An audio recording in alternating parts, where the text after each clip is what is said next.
ಕೆಲವರು ಅವರವರ ಕ್ಷೇತ್ರದ ಅನೇಕ ಸಮಸ್ಯೆಗಳನ್ನು ಕೂಡ ನನ್ನ ಹತ್ರ ಚರ್ಚೆ ಮಾಡಿದ್ದಾರೆ.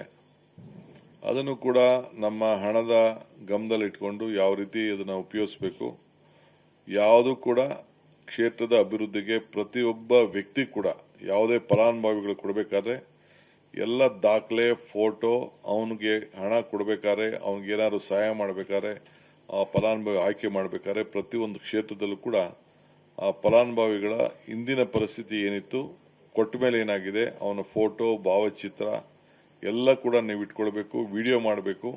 ಸೊ ಯಾರು ಕೂಡ ಮಿಸ್ಯೂಸ್ ಮಾಡ್ಕೊಳ್ಬಾರ್ದು ಅನ್ನೋದು ಕೂಡ ಹೇಳಿದ್ದೇವೆ. ಮತ್ತು ಪ್ರತಿಯೊಂದು ಅಭಿವೃದ್ಧಿ ಕೆಲಸದಲ್ಲೂ ಕೂಡ ಯಾವುದೇ ನಿಮ್ಮ ಅವರವ್ರ ಕ್ಷೇತ್ರದಲ್ಲಿ ತೆಗೆದುಕೊಂಡ್ರೆ ಯಾವುದು ಕೂಡ ಬೋಗಸ್ ಕಾಮಗಾರಿಗೆ ಅವಕಾಶ ಕೊಡಬಾರದು. ಸೊ ನನ್ನ ಮನೆಯಿಂದ ನಮ್ಮ ಸುರೇಶ್ ಮನೆಯಿಂದ ನನ್ನ ಮನೆಗೆ ಅಂತ 2 ಸತಿ ಬರ್ಸೋವಂಥದ್ದು, ಇವೆಲ್ಲ ಹೆಸರುಗಳನ್ನ ಚೇಂಜ್ ಮಾಡೋಂಥದ್ದು, ಅದಕ್ಕೆ ಬಿಲ್ ಮಾಡೋಂಥದ್ದು ಎಲ್ಲ ಕೂಡ ಬೇಕಾದಷ್ಟು ಹಿಂದೆ ಎಲ್ಲ ನಮಗೆ ಮಾಹಿತಿ ಎಲ್ಲ ಇದೆ. ನಾನು ಯಾರ ಕ್ಷೇತ್ರದಲ್ಲಿ ಅಂತ ಚರ್ಚೆ ಮಾಡೋಕ್ಕೆ ಹೋಗುವುದಿಲ್ಲ. ಸೊ ಈ ವಿಚಾರದಲ್ಲಿ ನಾವು ಚರ್ಚೆಯನ್ನು ಅವ್ರಿಗೆಲ್ಲ ತಿಳುವಳಿಕೆ ಕೊಟ್ಟಿದ್ದೇವೆ. ಇದಲ್ಲದೆ ನಮ್ಮ ರೆವಿನ್ಯೂ ಇಲಾಖೆ ವತಿಯಿಂದ ಈಗಾಗಲೇ ನಮ್ಮ ಪರಮೇಶ್ವರ್ ಅವರು ಪ್ರತಿಯೊಂದು ಜಿಲ್ಲೆಯಲ್ಲಿ ಕನಿಷ್ಠ ಒಂದು 50,000 ಸೈಟರು ಹಂಚಬೇಕು ಅಂಥೇಳಿ ಒಂದು ಕಾರ್ಯಕ್ರಮವನ್ನು ರೂಪಿಸಿದ್ದಾರೆ. ಸೊ ಎಲ್ಲ ಸರ್ಕಾರಿ ಎಲ್ಲೆಲ್ಲಿ ಜಮೀನಿದೆ ಅದನ್ನೆಲ್ಲ ಈಗಾಗಲೇ ಐಡೆಂಟಿಫಿಕೇಶನ್ ಮಾಡ್ತಾ ಇದ್ದೀವಿ. ಯಾರು ಬಡವರು ಸೈಟ್ ಇಲ್ಲ ಅವರಿಗೆಲ್ಲ ಸೈಟ್ ಕೊಡಬೇಕು ಅಂಥೇಳಿ ಕಾರ್ಯಕ್ರಮವನ್ನು ಕೂಡ ಈಗಾಗಲೇ ನಮ್ಮ ಅಧಿಕಾರಿಗಳಿಗೆ ನಾವು ತಿಳಿಸಿದ್ದೇವೆ. ಅದಾದಮೇಲೆ ಯಾರು ಬಡವರಿಗೆ ಸೈಟ್ ಇಲ್ಲದವರು ಇದ್ದಾರೆ ಅವರೆಲ್ಲರೂ ಕೂಡ ಸೈಟ್ ಹಂಚುವಂಥ ಕಾರ್ಯಕ್ರಮವನ್ನು ಆದಷ್ಟು ಜರೂರಾಗಿ ಮಾಡಬೇಕು ಅಂಥೇಳಿ ಈಗಾಗಲೇ ಕಾರ್ಯಕ್ರಮವನ್ನು ರೂಪಿಸಿದ್ದೇವೆ. ಇದ್ರ ಜೊತೆಗೆ ನಾನು ತಾಲೂಕ್ ಪಂಚಾಯಿತಿ, ಗ್ರಾಮ ಪಂಚಾಯಿತಿ, ಜಿಲ್ಲಾ ಪಂಚಾಯಿತಿ, ನಗರಸಭೆ, ಕಾರ್ಪೊರೇಷನ್ ಎಲ್ಲ ಈ ನವೆಂಬರು ಒಳಗಡೆ, ಈಗ ಡಿಸೆಂಬರ್ ಒಳಗಡೆ ಕಾರ್ಪೊರೇಷನ್ ಎಲೆಕ್ಷನ್ ಮಾಡಲೇಬೇಕು ನಾವು. ಸೊ ಎಲ್ಲರೂ ಕೂಡ ನಾವು ಮಾಡಲೇಬೇಕಾಗ್ತದೆ. SIR ಎಲೆಕ್ಷನ್ ಆದ ತಕ್ಷಣ, SIR ಮುಗಿದ ತಕ್ಷಣ ಅದನ್ನು ಎಲೆಕ್ಷನ್ ಡೇಟ್ನ ನಾವು ನಮ್ಮ ಇವ್ರಿಗೆ ಬರೆದು ಎಲೆಕ್ಷನ್ ಮಾಡಬೇಕು ಅಂತೇಳಿ ಅವ್ರಿಗೆ ಹೇಳಿದ್ದೇವೆ. ಯಾಕೆಂದರೆ ಇದರಿಂದ ನಮಗೆ ಗ್ರಾಂಟ್ಗಳಿಗೆ ತೊಂದರೆ ಆಗ್ತದೆ, ಜೊತೆಗೆ ಕೇಂದ್ರ ಸರ್ಕಾರದಿಂದ ಬರುವಂಥ ಹಣಕ್ಕೂ ಕೂಡ ತೊಂದರೆ ಆಗ್ತದೆ. ಇದಕ್ಕೆ ನಾವು ಅವಕಾಶ ಕೊಡಬಾರ್ದು ಅಂತೇಳಿ ಅದನ್ನು ತಿಳಿಸಿದ್ದೇನೆ. ಇನ್ನೊಂದು ಬಹಳ ಪ್ರಮುಖವಾದ ವಿಚಾರ ಏನಂದರೆ, ಕೈಗಾರಿಕೆಗಳಿಗೆ ಸಂಬಂಧಪಟ್ಟಂತೆ ಗ್ರಾಮೀಣ ಪ್ರದೇಶದಲ್ಲಿ, ತಾಲೂಕುಗಳಲ್ಲಿ, ಡಿಸ್ಟಿಕ್ಕಲ್ಲಿ ಅಲ್ಲೂ ಕೂಡ ಪ್ರೋತ್ಸಾಹ ಕೊಟ್ಟು ಆದಷ್ಟು ಜನರಿಗೆ ವಲಸೆ ಬರೋದನ್ನು ತಪ್ಪಿಸಲಿಕ್ಕೆ ಅಲ್ಲಲ್ಲೇ ಏನೇನು ಮಾಡಬೇಕು ಅನ್ನೋದು ಕೂಡ ನಾವು ನಿಮ್ಮ ಕ್ಷೇತ್ರದಲ್ಲಿ, ನಿಮ್ಮ ಜಿಲ್ಲೆಯಲ್ಲಿ ಏನಾದರೂ ಸಮಸ್ಯೆ ಇದ್ದರೆ ಅಂತೇಳಿ ತಿಳಿಸಿ ಅಂತ ಕೂಡ ತಿಳಿಸಿದ್ದೇನೆ. ಸೊ ಇದು ಬಹಳ ಪ್ರಮುಖವಾದಂಥ ವಿಚಾರಗಳನ್ನು ಇವತ್ತು ನಾವು ಅರ್ಥಪೂರ್ಣವಾಗಿ ಚರ್ಚೆಯನ್ನು ಮಾಡಿದ್ದೇವೆ.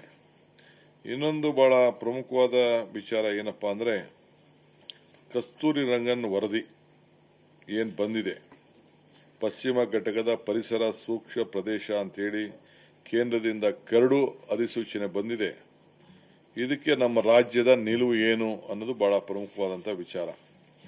ಸೊ ಇದರಿಂದ ನಮಗೆ ಬಂದಿರುವಂಥ ಮಾಹಿತಿ ಪ್ರಕಾರ ಈಗ ನಮಗೆ ಸ್ವಲ್ಪ 6 ತಿಂಗಳು ಟೈಮ್ ಕೊಟ್ಟಿದ್ದಾರೆ.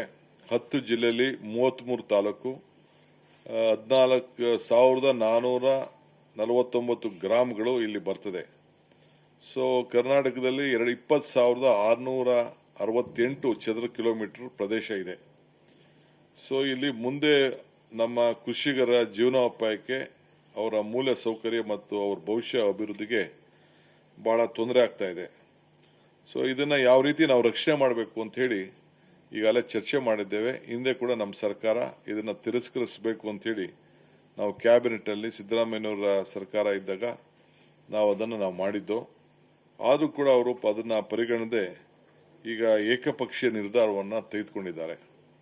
ಸೊ ಅದಕ್ಕೆ ನಮ್ಮ ಸರ್ಕಾರ ಅದನ್ನು ಯಾವ ರೀತಿಯೂ ಕೂಡ ನಾವು ಒಪ್ಪಲಿಕ್ಕೆ ಸಾಧ್ಯ ಇಲ್ಲ. ಮುಂದೊಂದು ದಿನ ನಾನು ಕ್ಯಾಬಿನೆಟಲ್ಲಿ ತಂದು ಇದನ್ನು ನಾನು ಚರ್ಚೆ ಮಾಡ್ತೇನೆ ಮತ್ತು ಜನರ ಅಭಿಪ್ರಾಯ ಕೂಡ ಸರ್ಕಾರ ಗಂಭೀರವಾಗಿ ನಾವು ಗಣನೆಗೆ ತೆಗೆದುಕೊಳ್ಬೇಕಾಗ್ತದೆ. ನಮ್ಮೆಲ್ಲ ಶಾಸಕರು ಕೂಡ ಬಹಳ ಆತಂಕವನ್ನು ವ್ಯಕ್ತಪಡಿಸಿದ್ದಾರೆ. ಮುಂದಿನ ದಿನದಲ್ಲಿ ಈ ಪಶ್ಚಿಮ ಘಟಕದ ವಿಚಾರದಲ್ಲಿ ನಮ್ಮ ಕಾಂಗ್ರೆಸ್ ಪಕ್ಷ ಮತ್ತು ಸರ್ಕಾರ ಎರಡೂ ಸೇರಿ ಇವತ್ತು ನಾವು ಆ ಭಾಗದ ಎಲ್ಲ ಜನರಿಗೆ ಜಾಗೃತಿಯನ್ನು ಮೂಡಿಸುವಂಥ ಕಾರ್ಯಕ್ರಮ ಕೂಡ ನಾವು ಹಮ್ಮಿಕೊಳ್ತೇವೆ. ಸೊ ಮುಂದೆ ಬರುವಂಥ ಸಂಪುಟದ ಸಭೆಯಲ್ಲಿ ಮುಂದಿನ ತಿಂಗಳಿನಲ್ಲಿ ನಾವು ಒಂದು ಭಾಳ ಮಹತ್ವವಾದಂಥ ನಿರ್ಧಾರವನ್ನು ನಾವು ಕೈಗೊಳ್ಳಬೇಕಾಗ್ತದೆ. ಹಿಂದೆ 2024 ಸೆಪ್ಟೆಂಬರ್ 24ನೇ ತಾರೀಕು ನಡೆದಂಥ ಸಂಪುಟದ ಸಭೆ ನಿರ್ಧಾರ ಏನಿದೆ ಅದರ ವಿರುದ್ಧವಾಗಿ ಇವತ್ತು ನಮ್ಮ ನಿರ್ಧಾರವನ್ನು, ನಮ್ಮ ಅಭಿಪ್ರಾಯವನ್ನು ಕೈಗೊಳ್ಳದೆ ಈಗ ಕೇಂದ್ರ ಸರ್ಕಾರ ಒಂದು ನಿರ್ಧಾರ ಮಾಡಿರೋದು ನಮ್ಮ ರಾಜ್ಯಕ್ಕೆ ಒಂದು ದೊಡ್ಡ ಆಘಾತ ಉಂಟಾಗಿದೆ. ಸೊ ಅದಕ್ಕೆ ಕೇಂದ್ರದ ಮೇಲೆ ಮತ್ತೆ ಒತ್ತಾಯ ತರಲಿಕ್ಕೆ ಏನು ಬೇಕೋ ಆ ಕೆಲಸವನ್ನು ಮಾಡ್ತೇವೆ.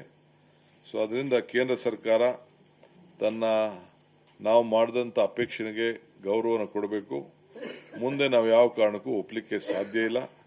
ಇದರ ಬಗ್ಗೆ ಅನೇಕ ಕಾನೂನು ಚೌಕಟ್ಟಿನಲ್ಲಿ ಕೂಡ ನಾವು ಚರ್ಚೆಯನ್ನು ನಾವು ಮಾಡೋರಿದ್ದೇವೆ. ಸೊ ಈಗ ಕರಡು ಅಧಿಸೂಚನೆ ಏನು ಕೊಟ್ಟಿದ್ದಾರೆ, ಬಹಳ ಕಠಿಣವಾದಂಥ ನಿರ್ಬಂಧಗಳನ್ನು ಕೊಟ್ಟಿದ್ದಾರೆ. ಅಲ್ಲಿ ಕಲ್ಲುಗಣಿ ಇರ್ಬೋದು, ಮರಳು ಸಾಗಾಣಿಕೆ, ಹೊಸ ಉಷ್ಣ ವಿದ್ಯುತ್ತು ಹೆಚ್ಚುವರಿ ಉಂಟಾಗೋದು, ಕೆಲವು ನಿರ್ಮಾಣ, ಕೆಲವು ಟೌನ್ಶಿಪ್ಪು, ಯಾವುದಕ್ಕೂ ಕೂಡ ಮನೆಗಳು ಕಟ್ಟಲಿಕ್ಕೆ ತೊಂದರೆ ಆಗ್ತಾ ಇದೆ ಹಳ್ಳಿಗಳಲ್ಲಿ. ಇವೆಲ್ಲ ಕೂಡ ಬೇಕಾದಷ್ಟಿದೆ. ಸೊ ಇದರಿಂದ ಜನರಿಗೆ ಬದುಕಿನಲ್ಲಿ ಬಹಳ ತೊಂದರೆ ಆಗ್ತಾ ಇದೆ. ವಿಶೇಷವಾಗಿ ಕೃಷಿ, ಗ್ರಾಮೀಣ ಸೌಲಭ್ಯ, ನಿರ್ಮಾಣ, ರಸ್ತೆ, ಸಣ್ಣ ಕೈಗಾರಿಕೆ, ಪ್ರವಾಸೋದ್ಯಮ ಇವೆಲ್ಲಕ್ಕೂ ಕೂಡ ಬಹಳ ತೊಂದರೆ ಆಗ್ತಾ ಇದೆ.